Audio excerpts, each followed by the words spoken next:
Vamos a ubicarnos en el Salmo 16. La mañana de hoy estaremos compartiendo el Salmo 16. No se los he anunciado, pero normalmente en esta temporada que cambiamos también el tiempo de las escuelas y parte del mes de enero, suspendemos nuestra predicación habitual. Saben que estamos compartiendo el Evangelio de Lucas y generalmente compartimos desde otros textos. La mañana de hoy quiero que podamos hacer una reflexión desde el Salmo 16.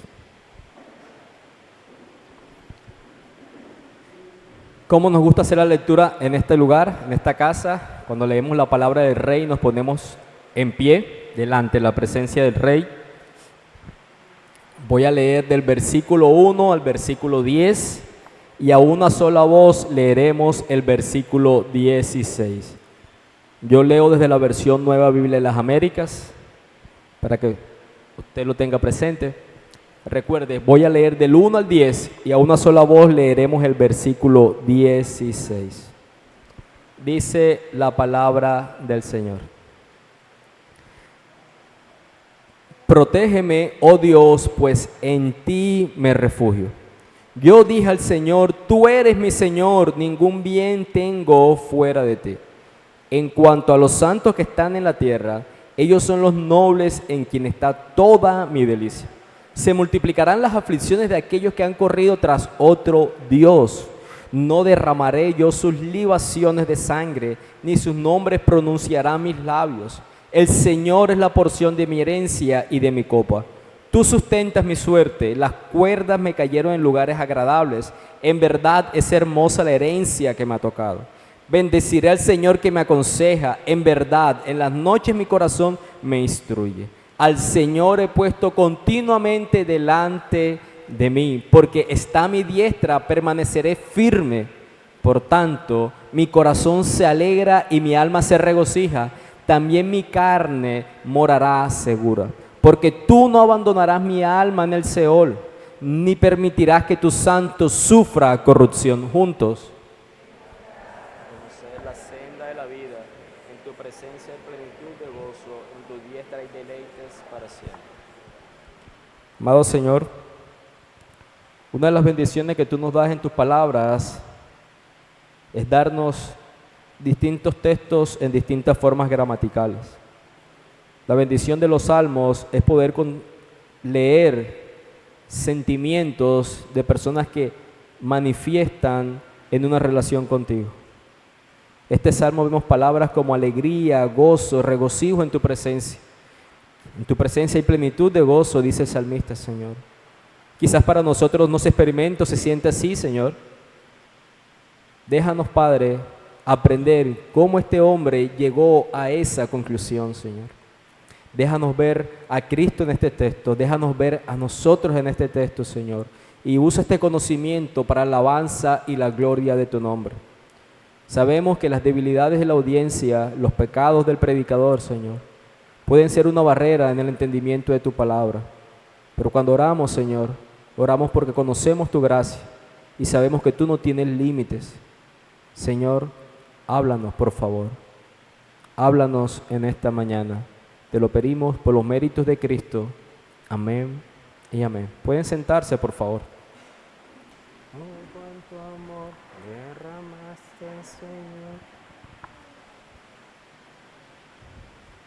El título de este sermón se encuentra en el versículo 2, donde dice, ningún bien tengo fuera de ti. O si quiere hacerlo un poco más extenso, puede ser, tú eres mi Señor, ningún bien tengo fuera de ti. A medida que oramos, mencionaba el hecho de la Biblia está escrita, inspirada por el Espíritu de Dios, pero como autores secundarios, autores humanos. Y muchos de ellos, como cualquier actividad que usted hace, tiene su toque, sus características. Usted lee los escritos de los profetas y puede encontrar y distinguir algo de la personalidad de ellos. En el caso de David, una persona bastante expresiva a nivel emocional. Algunos conocen la obra del predicador Charles Spurgeon acerca de los salmos, que se llama El Tesoro de David. Y nos dice de manera de introducción que es precisamente ver cómo el Señor, a través de su conocimiento, impregnó las emociones, la mente de este hombre y quedaron plasmadas para el deleite nuestro y para el conocimiento de nosotros. Yo no sé si es la época del año, es decir, que estamos a punto de culminar un año calendario, o si ya no soy tan joven como yo creo que soy, pero generalmente estos últimos días ha sido como para reflexionar. No sé si a usted le pasa lo mismo, usted empieza a hacer como un análisis interno y a evaluar su año, mirar cómo estuvo, qué hizo y mirar hacia adelante, hacia futuro, qué voy a hacer, qué puedo hacer. Y usted puede ocupar su mente de ese pensamiento y se le puede ir minutos, horas y pensar en qué fue su año y qué hacer. Una de las cosas que usted analiza es las situaciones difíciles, las situaciones de alegrías, y al caminar como pastor entre ustedes, sé que algunos han tenido que pasar por distintas aflicciones, sé que algunos han tenido dificultades en su salud, dificultades a nivel sentimental, dificultades como familia, en la crianza de los hijos, dificultades a nivel económico, varias situaciones que nos recuerdan que vivimos en un mundo caído, que somos peregrinos y que este no es nuestro destino final. Llevo cierto tiempo también viviendo esta vida, al igual que ustedes, y entiendo que al final la conclusión es: esta vida es dura, pero Dios siempre es bueno. Esta vida es dura, pero Dios siempre es bueno. Cuando usted hace esos análisis internos y mira qué le produce felicidad, no hay nada a lo que usted pueda aferrarse plenamente dentro de la creación.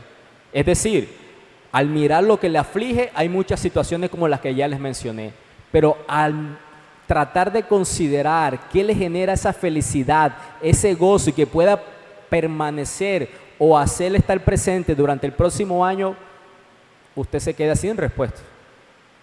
Déjeme, se lo digo en otras palabras. Si la felicidad para usted este año fue la salud, sabe que no puede contar con ella quizás el próximo año. Si fueron las finanzas, no sabe qué pasará el otro año. Y así sucesivamente. El salmista dice, al finalizar el versículo 11, que hay un deleite que permanece para siempre. Que hay una plenitud de gozo. Y está describiendo, por supuesto, a una persona. Mi conclusión de este año, queridos hermanos, y deseando apuntar hacia el próximo año, es que podamos poner nuestros ojos donde este autor, que es David, tenía sus ojos, para que podamos caminar en el año que viene bajo una senda que nos produzca alegría y gozo en medio de las aflicciones, en medio de la vida turbulenta en la que miramos. No hay nada sobre lo creado, ni el amor de una buena esposa, ni la alegría de unos buenos hijos, y estoy hablando de mi caso, que pueda suplir lo que nuestra alma realmente necesita.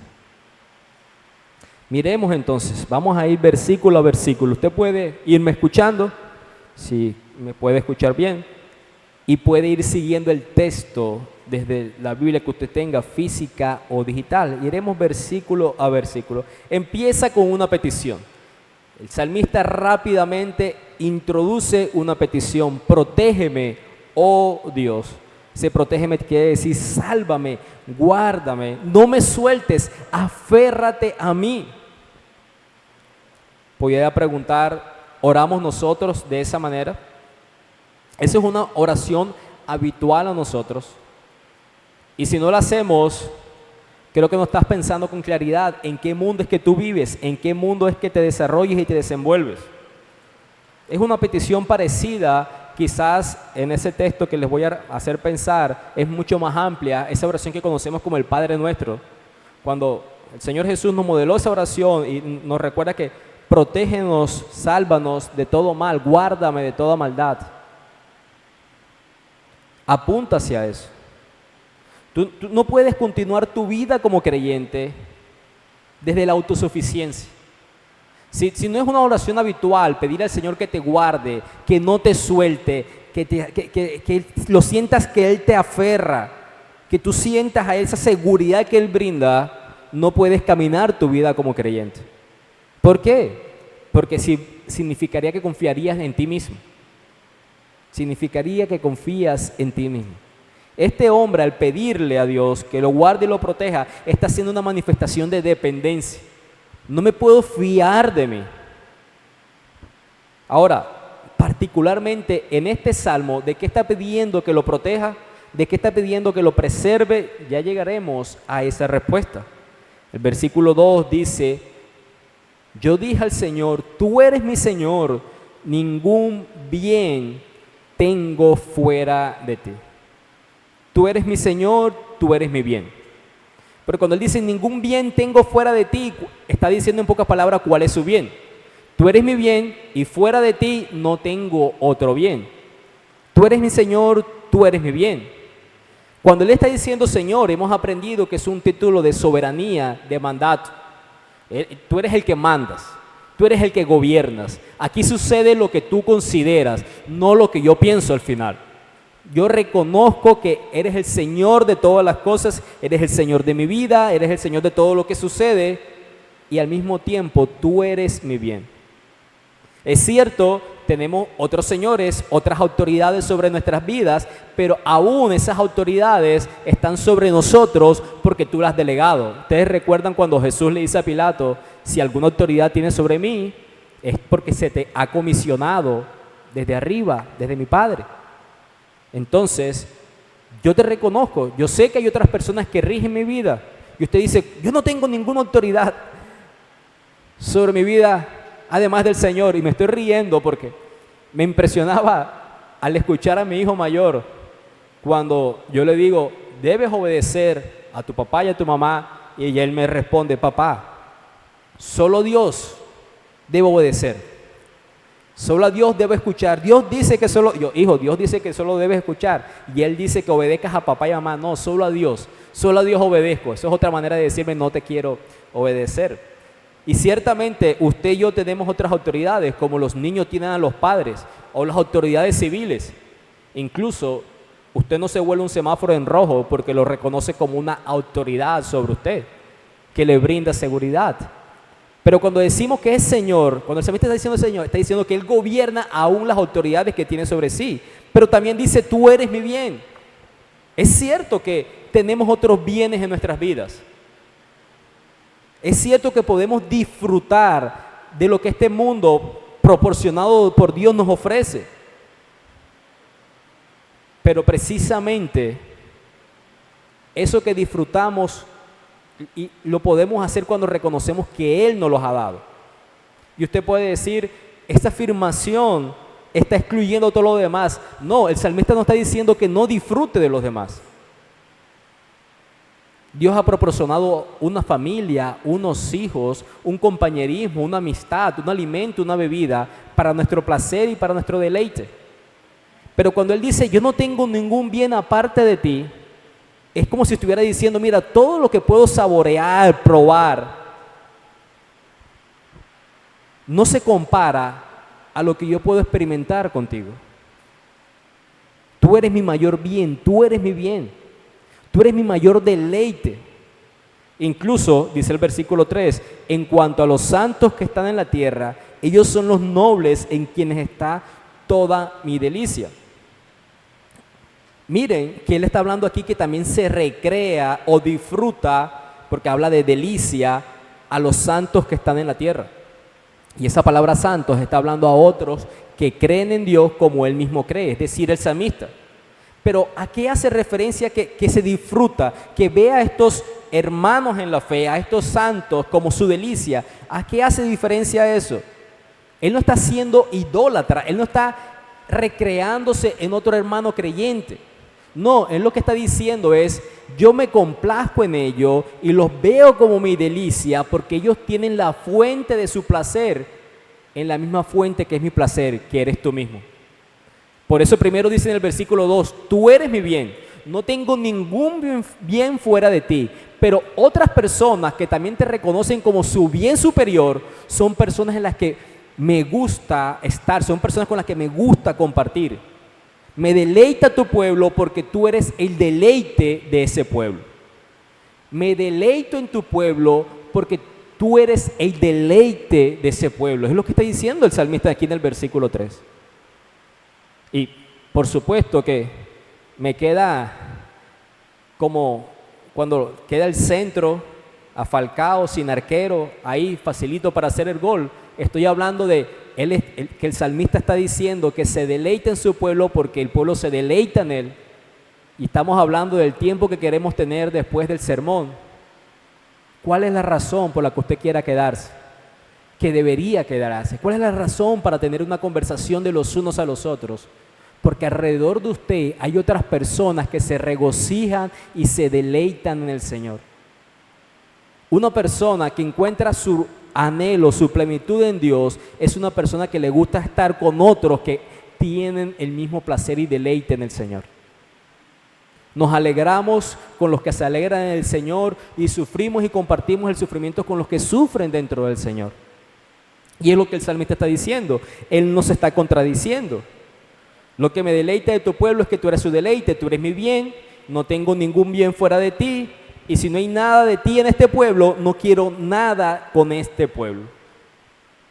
Yo sé, hermanos, por lo que he caminado y les he conocido a ustedes, que para algunos de ustedes vale más unas horas el domingo en la iglesia con el pueblo del Señor que una semana con su familia de sangre que no es creyente. Porque yo sé que algunos de ustedes han tenido que vivir lo que el Señor Jesús mismo anunció previamente, que experimentarían persecución y aflicción dentro de sus hogares por la verdad de creer en Cristo el Señor. Encontramos placer en personas que profesan igual de fe que nosotros en el Señor y que no vemos tan a menudo como muchas veces tenemos que ver a las personas de nuestro hogar. Y se debe a eso, porque tenemos el mismo objeto de deleite. Dice el versículo 4, se multiplicarán las aflicciones de aquellos que han corrido tras otro Dios. La versión que yo tengo aquí lo tiene con D pequeña. Y dice, no derramaré yo sus libaciones de sangre, ni sus nombres pronunciarán mis labios. Estamos hablando de la diferencia entre un pueblo que se deleita en Dios y un pueblo que no lo hace. El pueblo que se deleita en Dios se busca para tener compañerismo, mientras el pueblo que no se deleita en Dios tiene otros dioses, otro Dios con D pequeña. ¿Qué sucede si en algún momento eligiéramos ese Dios con D pequeña, qué sucede si eligiéramos a ese Dios de D pequeña en vez de elegir al único Dios verdadero que se revela en las Escrituras? ¿Qué sucede si hiciéramos nuestro bien supremo, nuestro deleite, lo que el pueblo que no es de Dios, es decir, el mundo, elige constantemente en su día? Y no estamos diciendo que no lo hagamos. Nuestro corazón sigue muchas veces inclinándose hacia esos lugares donde el mundo se inclina. Muchas veces tenemos que hacer un alto, o muchas veces alguien tiene que hacer un alto en nuestras vidas y decirnos, pareciera que vivieras como el mundo vive, afanado, ajetreado, preocupado. El Señor se los dijo muchas veces a sus discípulos. Les dijo, mira, están viviendo como huérfanos, porque están preocupados por lo que el mundo se preocupa. Muchas veces nuestra manera de invertir, de tomar decisiones, es como el mundo la toma. Queremos involucrarnos en lo que el mundo se involucra. ¿Por qué? Porque nuestro corazón muchas veces tiene esa batalla interna en mantener el placer, el deleite en el Señor y escoger lo que el mundo constantemente nos ofrece. Eso tiene que ver un poco con lo que le decía como introducción, mi meditación. ¿Qué tanto caminé detrás del Señor durante este año y qué tanto mi vida lucía más como la vida de las personas que no tienen a Jesús como su Señor? ¿Dónde hallaba yo mi placer? ¿A qué me dediqué? ¿Dónde invertí mi tiempo? ¿Dónde puse mis ojos? ¿A qué tendieron mis oídos? Esa es otra manera de ver si vamos detrás de esos dioses. Y el resultado de ir detrás de ese Dios con D pequeña es que las aflicciones se multiplican, ¿no? Porque estos ídolos te prometen una satisfacción que termina siendo dolor en realidad. Todo aquello que te prometa gozo fuera del Señor es efímero, es mentira. Y David está diciendo, ya yo tengo un bien, yo he encontrado mi bien superior, he encontrado este deleite, he encontrado mi tesoro, ya yo no estoy buscando más nada. Mi búsqueda ha terminado. La pregunta sería, ¿la tuya ha terminado? Puedes decir, yo he encontrado mi bien, como David dice, he encontrado mi bien superior, que nada bueno tengo fuera del Señor. ¿Has encontrado tu deleite? ¿Has encontrado tu tesoro? ¿No corre tras más nada? David está diciendo, Él es mi bien. Y cuando la tentación venga, y déjame decirte que la tentación puede llegar en esta misma mañana, en este mismo lugar, puedes tener tu mente desconectada de lo que estás escuchando, puedes estar pensando más en aquello que te domina durante la semana, lo puedes traer aún a la mañana de hoy, desconectándote de lo que la palabra del Señor dice. La tentación va a llegar. David dice, ¿cuál es la respuesta? No derramaré yo sus libaciones de sangre, ni sus nombres pronunciará en mis labios. Estos dioses alternativos que se prometen a mí ser un deleite alternativo, estos bienes alternativos, ni siquiera los voy a tocar, ni siquiera me voy a acercar, ni siquiera los voy a nombrar. Es una repulsión completa y honesta frente a aquello que se provee. Un sentido práctico de esto. ¿Qué buscas en las redes sociales? En los reels. Y seguro no se pronuncia así porque se escuchó feísimo. Pero ustedes, o en los shorts, tampoco se pronuncia shorts porque no es con C, es con S. Pero ustedes me entienden, ¿verdad? ¿Qué buscas en las redes sociales, en los estados, en los videos cortos, para no intentar ser bilingüe ya que no lo soy? Una satisfacción momentánea. ¿Eso es pecado? No. Pero, ¿qué sucede cuando te conectas a ese momento de placer o de relax por 45 minutos, 1 hora? Si fuéramos honestos y pasáramos aquí un video beam de cuánto tiempo, sabes que los celulares tienen eso, tu celular en cuánto tiempo estuvo ocupado o en qué aplicación estuvo ocupado. Y tú te das cuenta que utilizaste YouTube 3 horas, utilizaste WhatsApp no sé cuántas, Instagram no sé cuántas horas. Te das cuenta que somos unas personas súper ocupadas. Y al mismo tiempo, la pregunta sería, ¿cuánto tiempo te buscaste en la palabra y en la oración? Y en el cántico al Señor durante tu jornada y no contrarrestra. No, que si me sale Spotify tantas horas porque escuché alabanzas. ¿Seguro? El punto, queridos hermanos, es que nuestros corazones se inclinan delante de esos ídolos que nos quieren prometer placer, que en realidad lo que nos hacen es apartarnos de la verdadera fuente de placer. Y el salmista está diciendo, cuando eso viene a mí, yo ni siquiera quiero pronunciar sus nombres. Es una repulsión instantánea, momentánea. Repele con agilidad, con prontitud eso. Ahora, déjame decirte, recuerda cómo empezó el Salmo 16, versículo 1. Porque tú puedes estar diciendo, pastor, esa ha sido mi batalla todo el año. Yo empecé o culminé el 2023 o en enero del 2024 dije, haré del Señor mi objetivo. Si en algo quiero crecer, va a ser en caminar constantemente con el Señor, en oración y en lectura de la palabra. Pero a pasar el año se fue diluyendo y perdiendo. Me involucré en otros asuntos y me abandoné del Señor. Él no me abandonó, pero yo me abandoné de Él. Déjame decirte que cuando David está diciendo, mis labios no pronunciarán ni siquiera sus nombres, es el resultado de lo que dice el versículo 1. No tenemos en nuestras propias fuerzas la capacidad suficiente para hacer retroceder a esos ídolos que nos intentan robar del placer del Señor.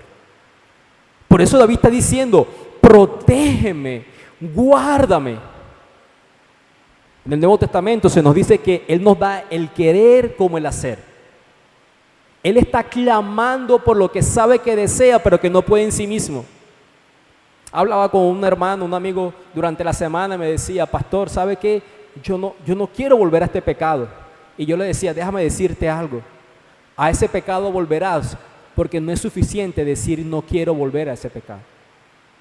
No se encuentra en nosotros mismos la autosuficiencia para hacer del Señor nuestro deleite y para aborrecer a estos ídolos que se plantean delante de nosotros. Les preguntaba, ¿oras como ora el salmista?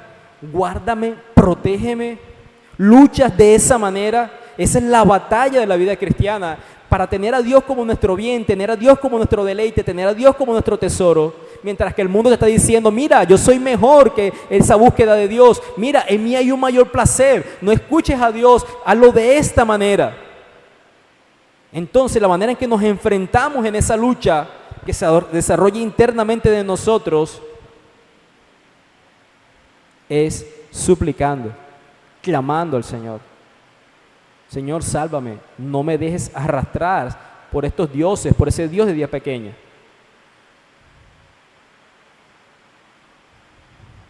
El Salmo 63:3 dice, tu misericordia es mejor que la vida. Básicamente, varias veces David y los salmos nos recuerdan que él desea no hallar mayor satisfacción en algo antes que en Dios. Y lo manifiesta como una oración, como un ruego, como un súplico. ¿Oras así? No es suficiente con que sepas que Dios es mejor que cualquier cosa. No es suficiente con que tú sepas que debes aborrecer lo que este mundo te ofrece, que va en contra del Señor. Debes clamar al Señor por ti mismo. Los demás podemos orar por ti, pero tú debes clamar al Señor por ti mismo. Eso es para allá y para acá.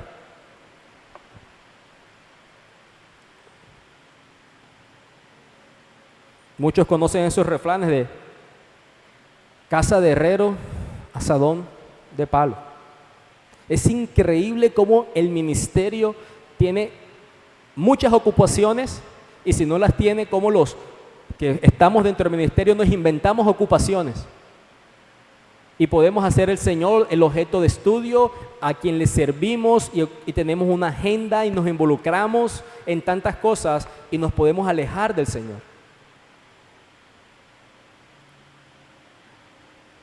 Lo que les quiero decir es que yo entiendo esa batalla y lo que les estoy apuntando es cuál es el camino a seguir en esa batalla.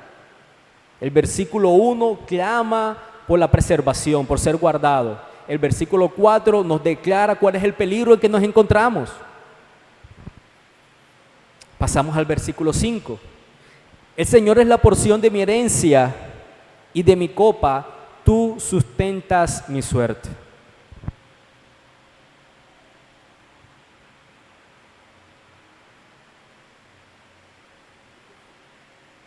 Cuando el salmista dice, tú eres mi porción, está diciendo lo mismo de que tú eres mi mayor bien. Ningún bien tengo fuera de ti. Tú eres mi Señor, tú eres mi porción. El Señor es mi porción escogida y mi copa.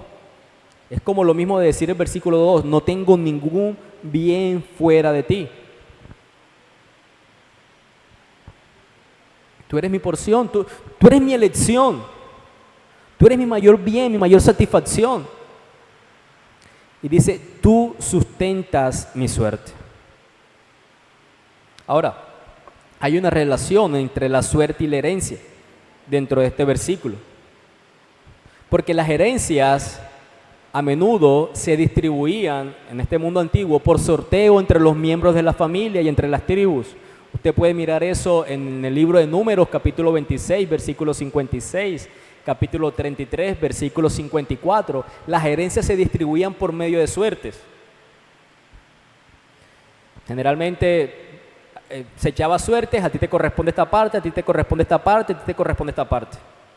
Esta es tu suerte. Jeremías 13:25 dice, esta es tu suerte, la porción que te he medido, declara el Señor.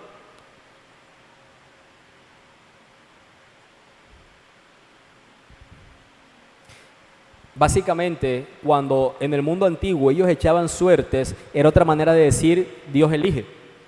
Echamos suerte para ver la elección de Dios. Es ese lenguaje parecido que sucede en Hechos capítulo 1, cuando van a escoger al que iba a reemplazar a Judas. Ellos hablaron de ciertos personajes, evaluaron su carácter y dice que echaron suertes y escogieron el sucesor de Judas. Es decir, en las manos de Dios están mis circunstancias, en las manos de Dios está mi fortuna. Tú decides mi lugar, tú decides mi tiempo, mi herencia, tú gobiernas mi vida. Es lo mismo decir, tú eres mi Señor. De eso significa que el Señor sea el Señor de nuestra vida. Tú gobiernas mi vida, tú tienes mi suerte, tú repartes mi herencia, yo estoy en tus manos. Tú eres mi porción escogida y mi copa, tú eres mi bien. El versículo 6 explica con sencillez esta suerte a la que David hace referencia en el versículo 5. Las cuerdas me cayeron en lugares agradables, es lo que quiere decir la manera en que repartían suertes. En verdad es hermosa la herencia que me ha tocado.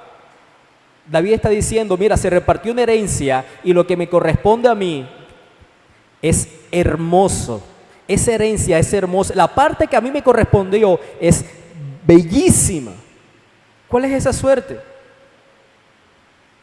Bueno, ya vimos que la suerte es reconocer en ese mundo antiguo que lo que sucede, mis circunstancias, mi lugar, mis tiempos, lo da el Señor que me gobierna.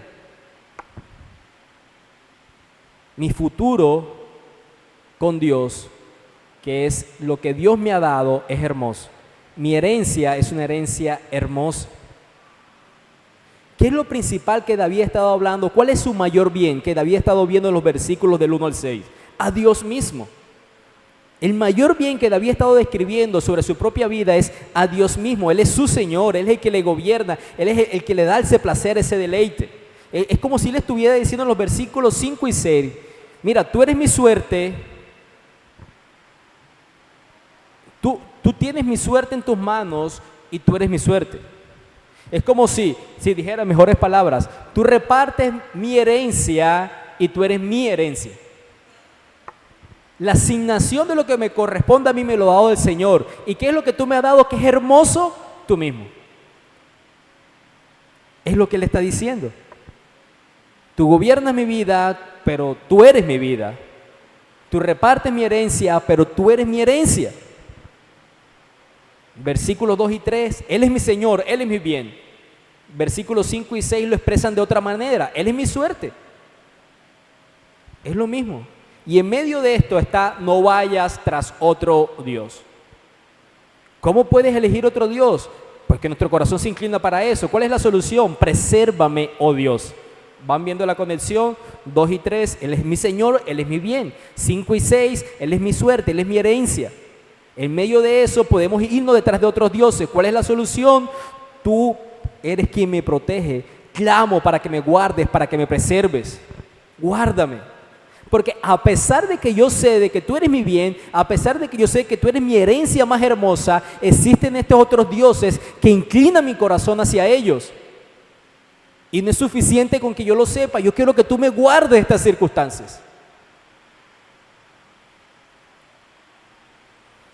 Llegamos al versículo 7. Bendeciré al Señor que me aconseja. En verdad, en las noches mi corazón se instruye. Como si estuviera diciendo, Dios, por su consejo, es quien me ha mostrado todo esto acerca de sí mismo.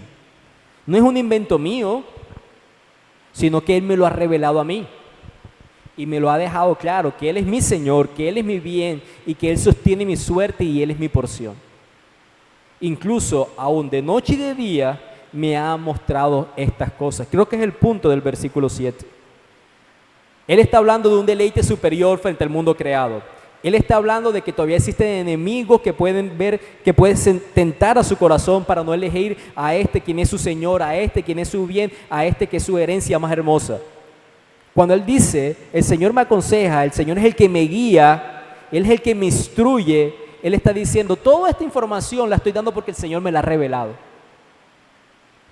Para cualquiera de ustedes, o para mí, que ve en el Señor su deleite, su placer y su refugio, Lo ve porque el Señor le ha revelado eso a su corazón.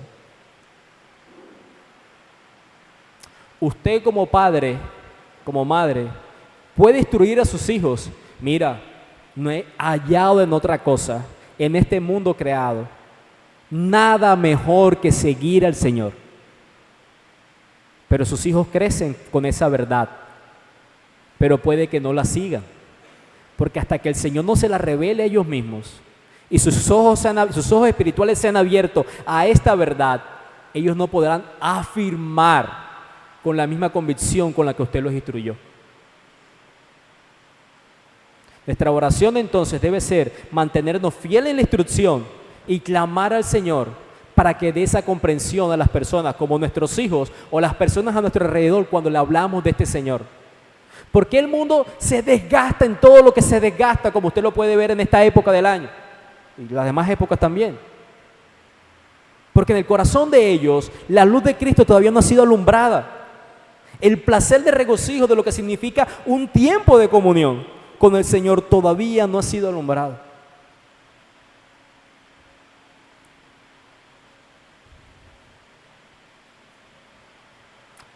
Si tú eres hijo del Señor, si tú eres una hija del Señor, ¿qué te dice tu corazón durante las noches?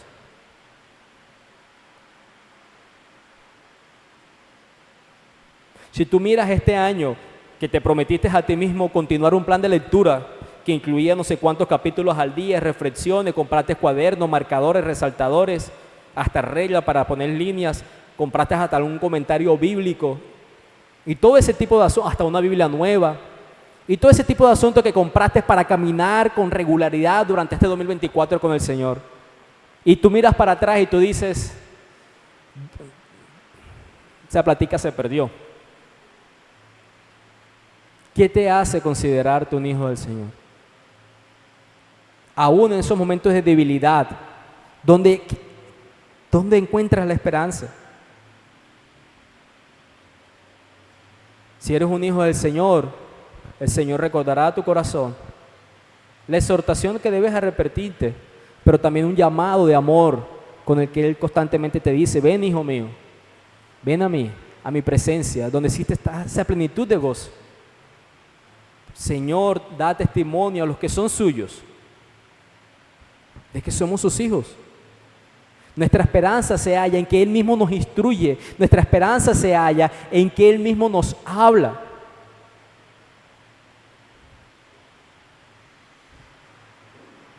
Déjame saltar en el orden, no pasaremos al 8. Este versículo está hablando acerca de cómo Dios instruye, aconseja, enseña. Vayamos a otro versículo que tiene que ver con que Dios nos da a conocer, y es el versículo 11. Versículo 11 dice, me darás a conocer la senda de vida. ¿Quién le dará a conocer? Dios mismo. Estamos hablando del hecho, en el versículo 7, de que Dios instruyó a David. El versículo 11 dice lo mismo, tú me vas a dar a conocer la senda de vida, en tu presencia hay una plenitud de gozo, en tu diestra hay deleites para siempre. Este versículo 11 es como el clímax de lo que David está diciendo. Él ha estado hablando de que es su Señor, Él ha estado hablando de que lo gobierna, Él ha estado hablando de que es su mayor bien, de que su herencia, la herencia más hermosa, y estas palabras con las que culmina el versículo 11 es como el clímax. En tu presencia experimenta una plenitud de gozo. ¿Qué significa plenitud? Precisamente eso que usted está pensando, plenitud, pleno, ¿no? ¿Hay algo más completo que plenitud? Yo creo que no. ¿Hay algo más precisamente completo que plenitud? Yo creo que no. ¿Hay un placer que sea para siempre? ¿Qué significa para siempre? Usted ya lo entiende, que no tiene final. Déjame y te pregunto, ¿qué en este mundo creado tú puedes decir que te haga sentir pleno? ¿Qué en este mundo creado tú puedas manifestar que podrás disfrutar de él para siempre? ¿Sí? Esa es la respuesta. Fuera del Señor no hay una satisfacción en nuestro corazón plena y que perdure para siempre.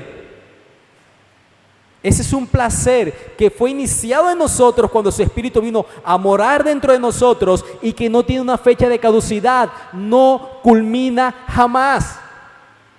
La alegría que Él proporciona a nuestras vidas, el gozo, el placer y el deleite, no culmina.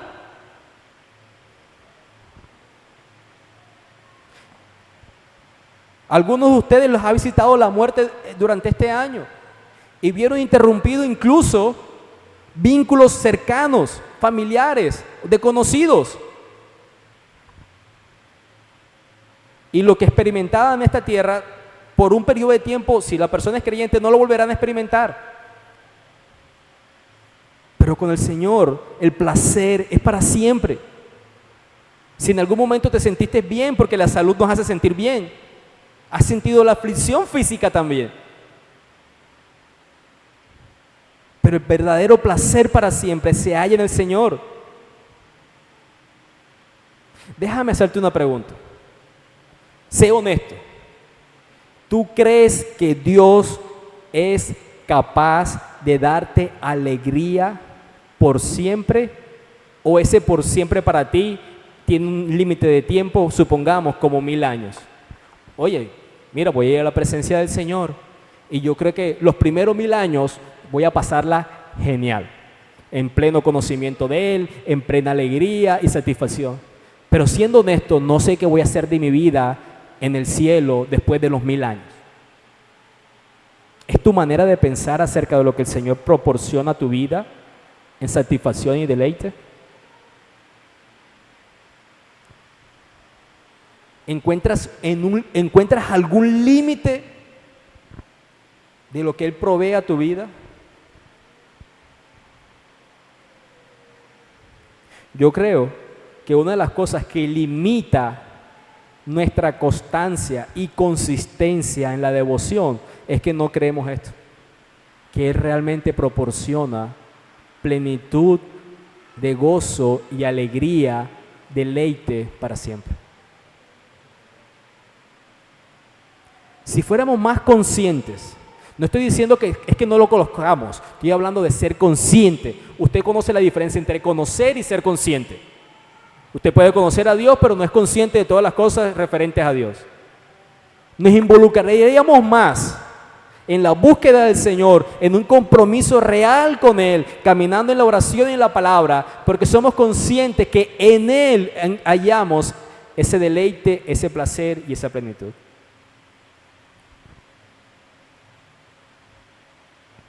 Cuando el salmista dice, en tu diestra hay deleites para siempre, está hablando de una cercanía. Otras versiones dicen, mi diestra. Básicamente él está diciendo, estoy experimentando un placer porque te tengo de cerca, estoy caminando contigo como, la expresión es como a un tiro de ojo, o sea, te alcanzo a ver, estoy cercano a ti. Tú me das a conocer la senda de la vida, el don de la vida en sí mismo en Dios, dado en Dios. Te revelas a mí, conozco esta realidad de lo que tú eres, conozco la realidad de lo que yo soy en debilidad. Y entre más cerca estoy a ti, mayor plenitud de gozo puedo experimentar. Ahora, si esto es verdad, y lo es, en el versículo 8, David hace lo que cualquier persona haría, razonablemente hablando. Al Señor he puesto continuamente delante de mí, porque está a mi diestra, esta es la parte donde dice, está a mi diestra, permaneceré firme. ¿Vieron eso?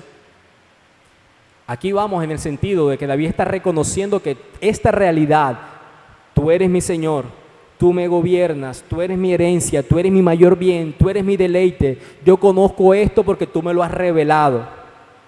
Cualquier persona, hablando en un pensamiento lógico, debería hacer lo que David dice en el versículo 8, te he puesto continuamente delante de mí.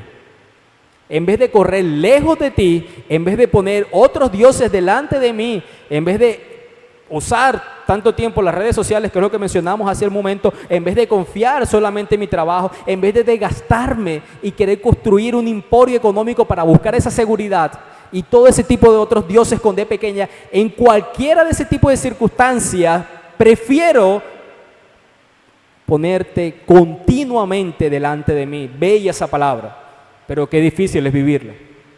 Continuamente delante de mí. ¿Cómo, David, lo pones continuamente delante de mí? Mira, Él está a mi diestra, está aquí cerca.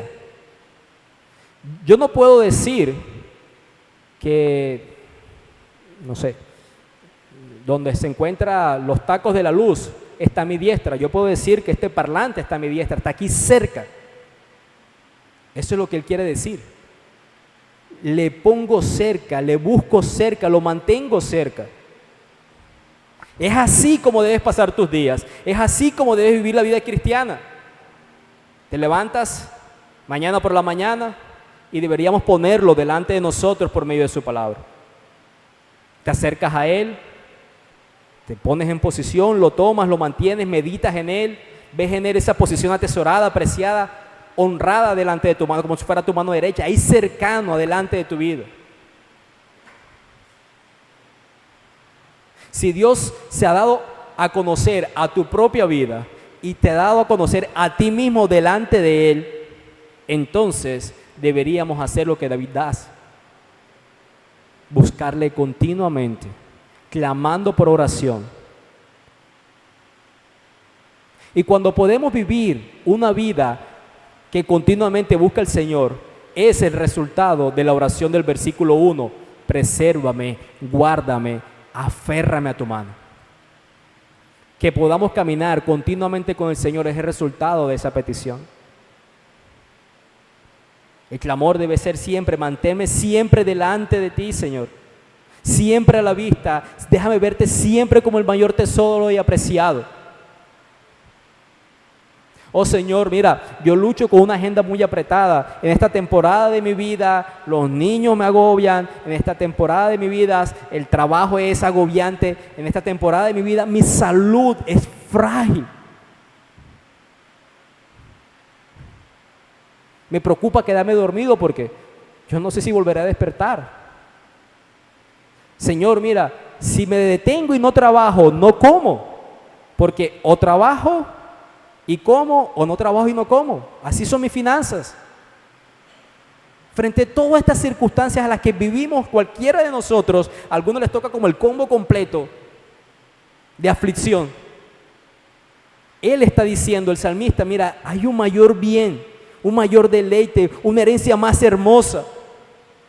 Inclina, Señor, mi corazón. Tú te has dado a conocer a mi vida, me has dado a conocerme a mí mismo, pero inclina mi corazón a ti, por favor. Guárdame, presérvame, que yo pueda ponerte delante como a mi derecha, como un tiro de ojo, que yo pueda verte cerca y caminar detrás de ti durante este año que viene.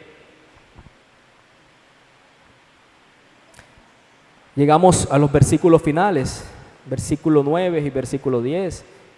Por tanto, mi corazón se alegra y mi alma se regocija, también mi carne morará segura.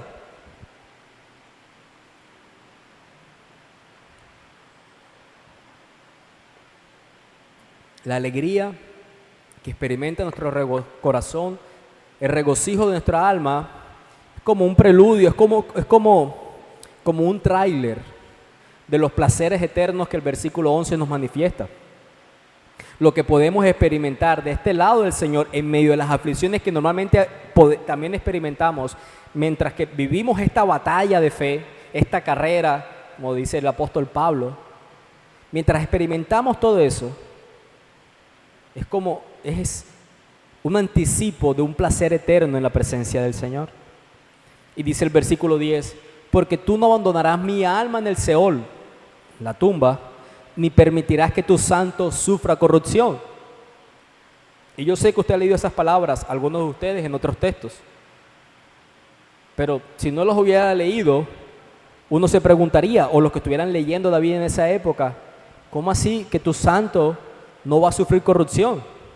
David, no existe una persona que cuando muera no vaya al foso, que no vaya a la tumba, y que su cuerpo no sufra corrupción, no se destruya. Es lo que todo hombre tiene que padecer. Hay un lugar para ti también esperándote. Hay una corrupción que tú también tienes que experimentar.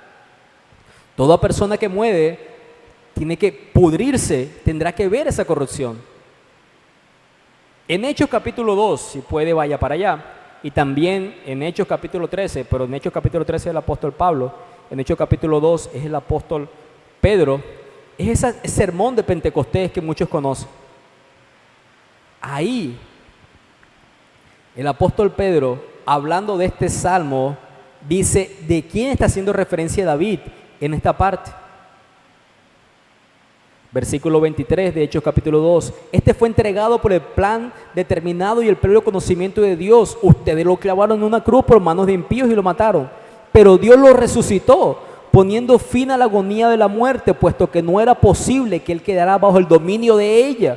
Porque David dice de él, mire, David dice de él, David no está hablando de sí mismo, dice de él: veía siempre al Señor en mi presencia, pues está a mi diestra para que yo no sea sacudido. Por lo cual mi corazón se alegró y mi lengua se regocijó, y aún hasta mi carne descansará en esperanza. Pues tú no abandonarás mi alma en el Hades, ni permitirás que tu santo vea corrupción. Me has hecho conocer los caminos de la vida, me llenarás de gozo con tu presencia. Hermanos, del patriarca David les puedo decir con franqueza que murió y fue sepultado, y su sepulcro está entre nosotros hasta el día de hoy. Pero siendo profeta y sabiendo que Dios le había jurado sentar a uno de sus descendientes en su trono, miró hacia el futuro y habló de la resurrección de Cristo, que ni fue abandonado en el Hades, ni su carne sufrió corrupción.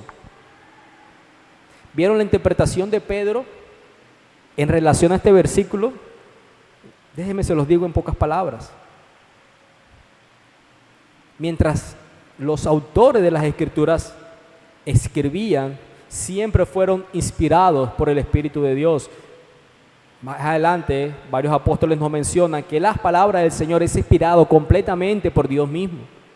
En este punto, David está considerando que su placer, que puede llegar a ser interrumpido por la muerte, jamás será interrumpido por la muerte. Él conocía la promesa que se le había dado, que un hijo de él, un descendiente de él, gobernaría en su trono para siempre. Vendría un descendiente que ocuparía su lugar y reinaría sobre todas las cosas y gobernaría para siempre. Ese descendiente de David no experimentaría corrupción. Por eso el apóstol Pedro menciona que resucitó, que el Hades no lo pudo retener.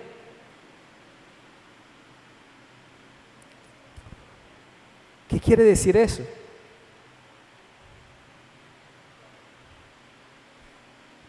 Que el que está mencionando aquí, David, es uno mayor que él. Es uno que reinaría por siempre. Es nuestro Señor Jesucristo.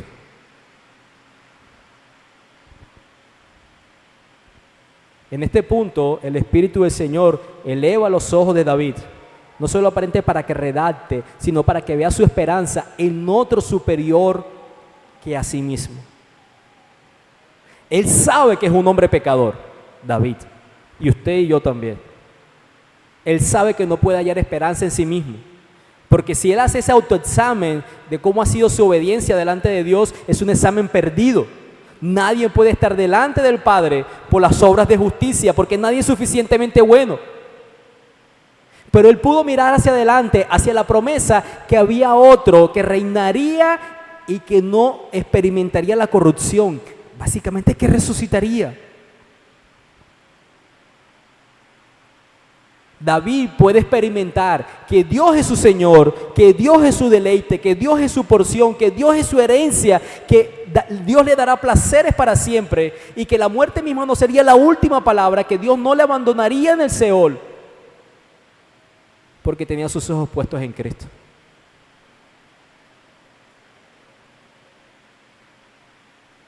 Si tus ojos no están puestos en Cristo, no podrás experimentar el gozo de que Dios gobierna tu vida, el placer de su presencia, la plenitud de la alegría, que Él es tu herencia, que Él es tu porción. Si tus ojos están puestos en ti, experimentarás la corrupción de tu alma, la perdición por siempre. ¿Cómo debemos caminar? No solamente 2025, hoy, mañana y todos los días en adelante. David dice, porque está a mi diestra, permaneceré firme.